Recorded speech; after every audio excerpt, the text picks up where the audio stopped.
नमस्कार दोस्तों, मैं नन्हे कुमार गौतम बीबी न्यूज़ हिंदी में आपका स्वागत करता हूं।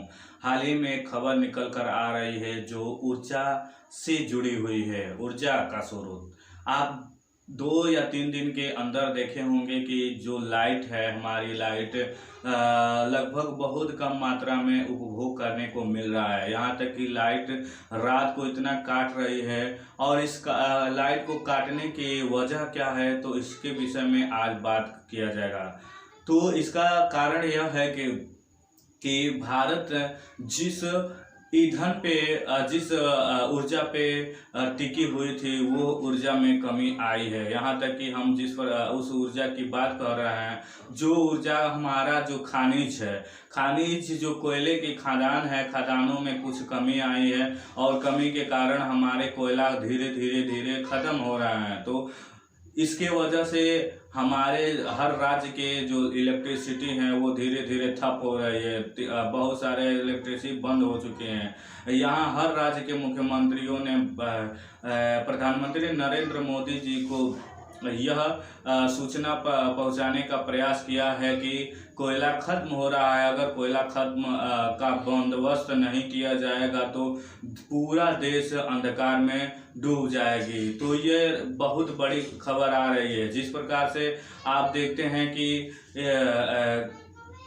बत्ती गुल तमाशा चालू की तरह ही यह भी हो रहा है कि जिस प्रकार से हम कोरोना काल में देख रहे थे कि सरकार कह रहे थे कि हमारे पास ऑक्सीजन का भरमार लगा है, लेकिन ऑक्सीजन के वजह से बहुत सारे लोग मर रहे थे। लेकिन उसी तरह कोयले के भी में राजनीति शुरू की गई है। यहाँ तक कि चुनावी हथकंडे प्रयोग किए जा रहे हैं कि कोयला हमारे पास पर्याप्त मात्रा में है। सोचिए कि अगर कोयला पर्याप्त मात्रा में होता तो सारे प्रदेश के मुख्यमंत्रियों ने ऐसा प्रधानमंत्री जी से नहीं कहे होते। और अगर कोयला खत्म हो जाता है तो जो कोयला अब हमारे देश से न मिलकर किसी और देश से अगर वही कोयला आएंगे तो वो कोयला महंगे दाम में मिलेंगे।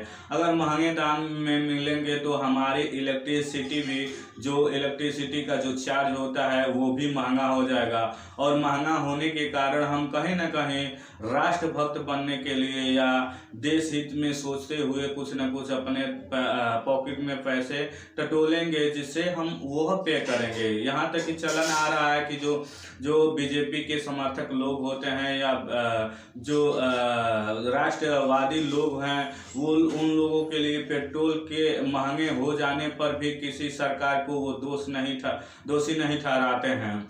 कहते हैं कि ये राष्ट्र हित में है। तो ये कोयले भी एक राष्ट्र हित में होगा और आने वाले वक्त में जिस प्रकार से कोयले की कमी होने के कारण इलेक्ट्रिसिटी में कमी होगी और इलेक्ट्रिसिटी के कमी होने से हमको कहीं ना कहीं इस ऊर्जा को पूरा करने के लिए किसी अन्य देश पे आश्रित होना पड़ेगा। वहाँ से जो कोयला आएगा वो महंगे होंगे और महंगे होने के कारण उसका सारा भार हम पे थोप दी जाएगी। जैसा कि आप सभी लोग जानते हैं कि कोरोना काल के वजह से भारत देश के सभी नागरिकों के ऊपर इतना ज़्यादा प्रभाव पड़ा है कि वह लोग 2 वक्त की रोटी तक का व्यवस्था नहीं कर पा रहे हैं। तो इस महंगाई के वजह से बहुत सारे लोग ऐसे हैं कि अपनी जीवन यापन सुदृढ़ तरीके से नहीं कर पा रहे हैं। उसमें अगर कोयले की कमी होने के कारण अगर कोयला बाहर से आती है और महंगा हो जाती है तो कहीं ना कहीं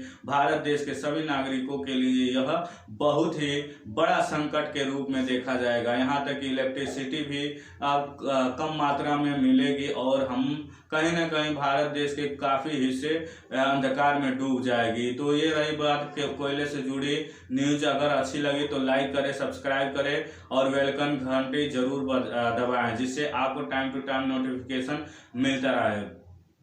अगर आप इस चैनल को सब्सक्राइब करते हैं तो चैनल के सब्सक्राइब करने के वजह से यह चैनल मजबूत होगा और आपको हर प्रकार की न्यूज़ आपको मिलता रहेगा। तो नमस्कार दोस्तों।